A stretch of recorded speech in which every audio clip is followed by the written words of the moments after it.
Okay, so we're going to continue our discussion on absolutism. So this chapter is chapter 5. Specifically, this is section 3. So our lesson essential question is, what were the causes and effects of absolutism and constitutionalism? So we're focusing right now on absolutism. We've talked about Spain, France. We're going to talk today about Austria. We're going to talk about Prussia and kind of the whole central part of Europe. Okay, so the first thing we'll talk about is a war called 30 Years' War. You want to write 30 Years' War down. Okay, the 30 Years' War, we really call it a religious war, but like all, quote, religious wars, it was much more political than it was religious. So it started off as a conflict between Protestant and Catholic groups in the Holy Roman Empire. Remember the Holy Roman Emperor being Habsburg, very Catholic. And I know what you're thinking. You're thinking, didn't they settle the Protestant Catholic problem back in 1555 with the Peace of Augsburg? Yes, it's true. That did happen. But there was still just a lot of lingering bad feelings, and one thing led to another. And a lot of times, princes don't want to pay taxes to the emperor if they feel like they're not getting anything. And there was this whole conflict between some of the princes and the emperor, and most of the princes that were in conflict were Protestant. So it spilled over from the Holy Roman Empire also into France, because the French kings did not really like the Habsburgs. So the French, even though they were Catholic, threw in on the side of the Protestants. Okay, so the 30 Years' War lasted about 30 years. Okay. And the next thing you want to make note about is that there was tremendous amount of plunder in the German villages. So what do we mean by that? So this war went on, and it was a war between, again, Protestants and Catholics. So if there was a Catholic army and they were, basically roaming around the Holy Roman Empire, in order to feed themselves, they would steal everything they could from a Catholic town. So if there's a Catholic army, they would roam around and they would steal anything they could from a Protestant town. So this concept of sacking towns went on the whole time. A lot of people died. In fact, the population of the Holy Roman Empire declined tremendously. 1 out of 4 people were killed, not just from war, not just the fighting part, but from a lack of food, famine, and things like that. So it was a really bad time for civilians too at this time. Now, starting in around 1630, there was a king from Sweden who came down across the Baltic Sea here into the Holy Roman Empire. His name was King Gustavus Adolphus, and he's kind of a famous king. He's about the only famous Swedish king, and Sweden was famous for about 50 years. In the whole history of Europe, Sweden got 50 years of fame. But he brought his army down and started marching all over the Holy Roman Empire. He was protecting Protestants and then fighting Catholics too along the way. Anyway, it was a very long war, very drawn out. But one of the things that happened was a type of peace settlement. It was actually known as the Peace of Augsburg. So one of the ways that Sweden was able to win so many wars is because they had a professional army. So if you're looking for a note to write down here, Sweden's army was professional. They had new technology in firearms, a new type of gun that shot a little bit faster. We won't go into all the details on that.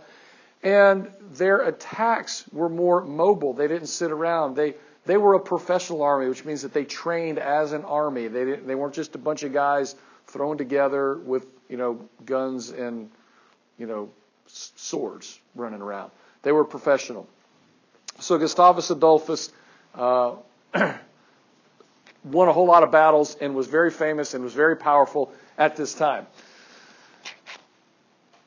So it all ended with the Peace of Westphalia. So this is a very famous peace. So there's lots of interesting things about the Peace of Westphalia. And I just want to make sure I get this up here on our board for you. Okay. So the Peace of Westphalia was famous for a couple of things. Just a few side notes. The Habsburgs lost some power. France gained power. But what the Peace of Augsburg was really so famous for was that it was the first time that there was real like peace treaty settlements where everybody got together for the peace treaty settlements. Hello? I do. Okay, thank you. All right, so the peace treaty is where it says negotiated terms, but also it created 300 individual countries in the Holy Roman Empire.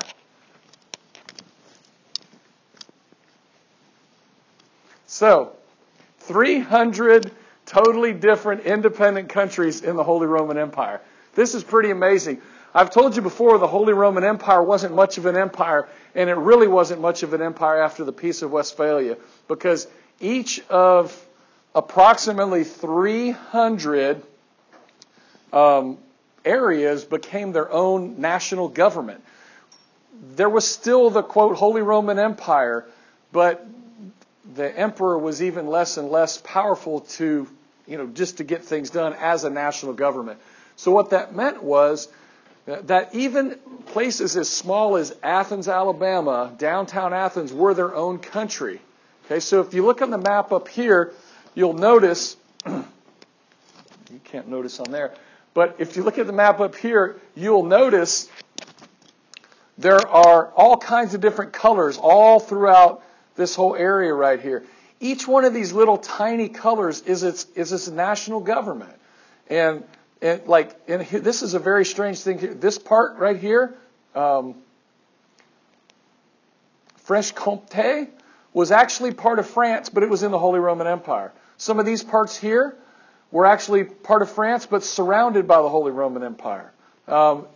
It's difficult for us to understand. We don't really have a good understanding of the Holy Roman Empire because we have no background. It's just a very strange thing.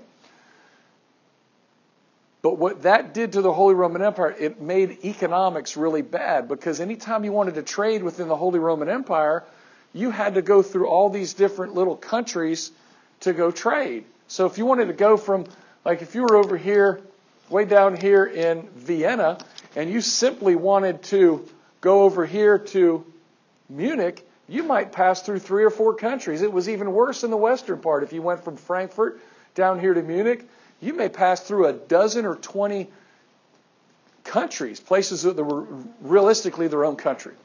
Okay.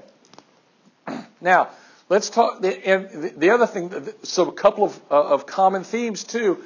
The concept of modern nation states developed, and not within all these 300 little ones, but like with Austria, Prussia, these nation states started to develop, because we've been talking about some of these others, like France and Spain developing modern nation states.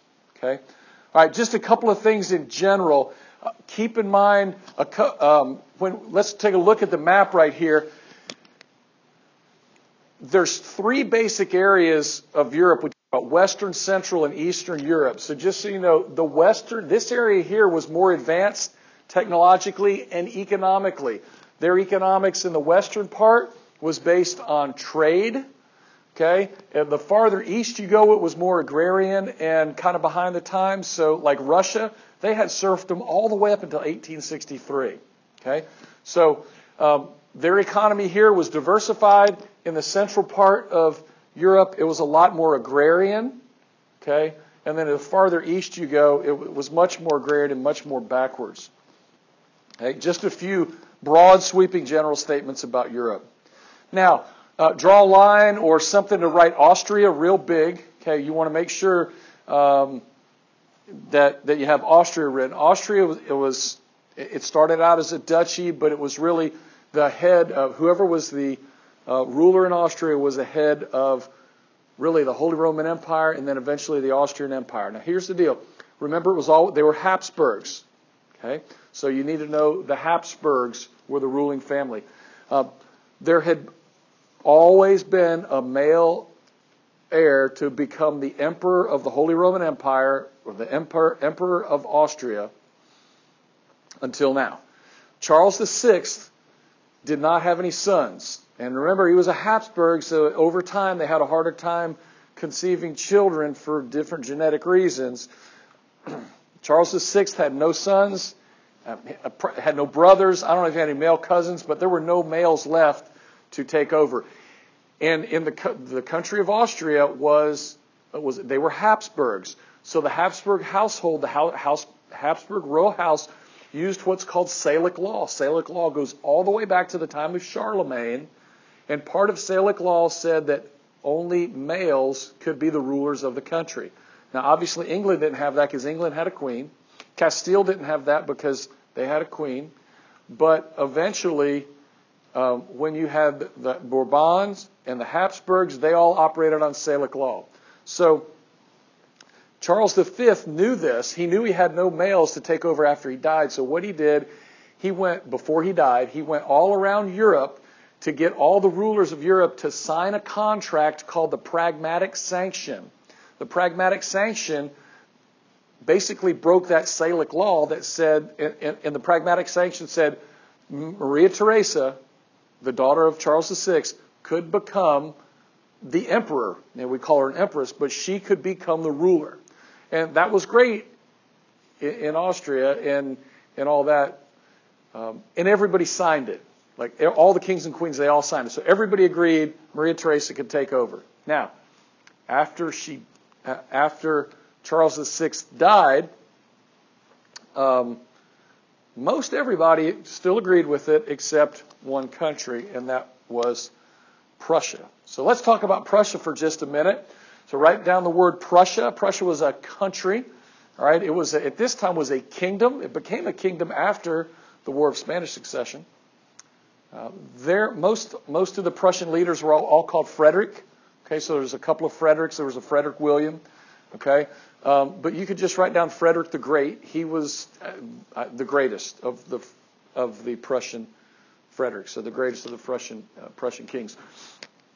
In Prussia, the royal family was called the Hohenzollern. It's up there for you, Hohenzollern. The nobles in Prussia were called the Jonkers. It's spelled with a J. It looks like Junkers, but I believe they pronounce it Jonkers.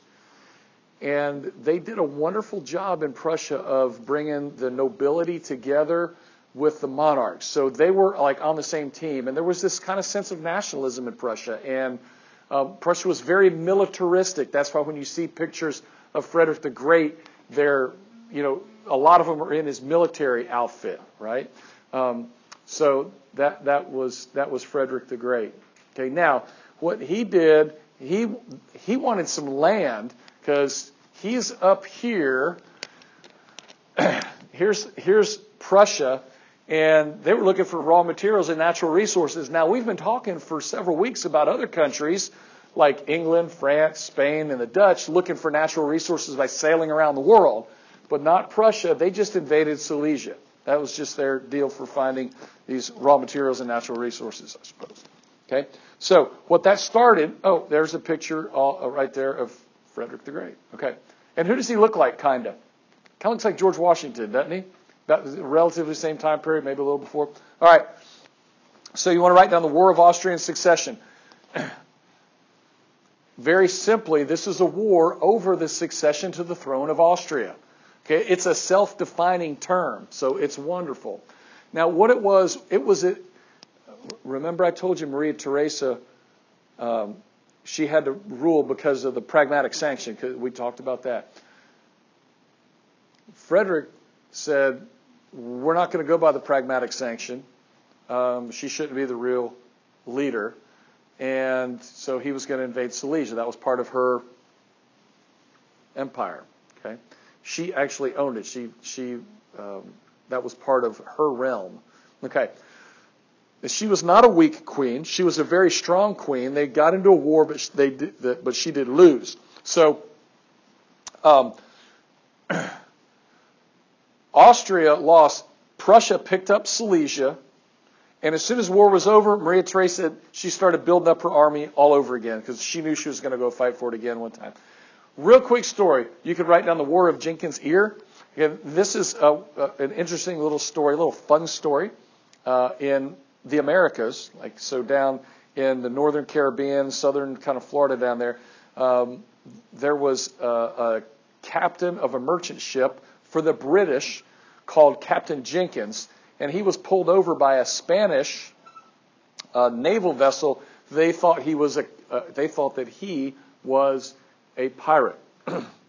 And to make a long story short, one thing led to another. The Spanish Navy got mad, cut his ear off, and so he got mad and all this. Anyway, a couple years later, the British wanted to go to war against Spain. So all these countries started lining up against each other. So they wanted to go to war against Spain. So some of the members of Parliament got this Captain Jenkins, and they drug him out to tell his story in front of Parliament, right? So Parliament's like our Congress. So they dragged him out there, and he told this story about how bad the Spanish were. And then he always kept with him in a pouch on his belt that severed ear that the Spanish had cut off. It was just a shriveled up piece of like rawhide, and he would shake in it and showing them his ear. So the British went to war. We called it the War of Jenkins Ear. So pretty easy question. Why'd they go to war? Because of Jenkins' ear. Write down 7 Years' War. You kids have written this down before. What did we call the 7 Years' War? We called it the French and Indian War. In America, we called this the French and Indian War. You don't have to know everything who lined up on both sides. I do want you to know that Maria Theresa, this was her war. She wanted to win back Silesia. She didn't. Because of this war, all the other countries started fighting against each other. What I do want you to know is this was truly a worldwide war. That's your last bullet up here. This was truly a worldwide war. It was fought in North America. It was fought in the Caribbean. It was fought in Europe. And it was fought in India. And so one of the other results from this war is that the British ended up as India, or they ended up with India. So the British were now the colonial power in India. Okay? And I think that's all. All right.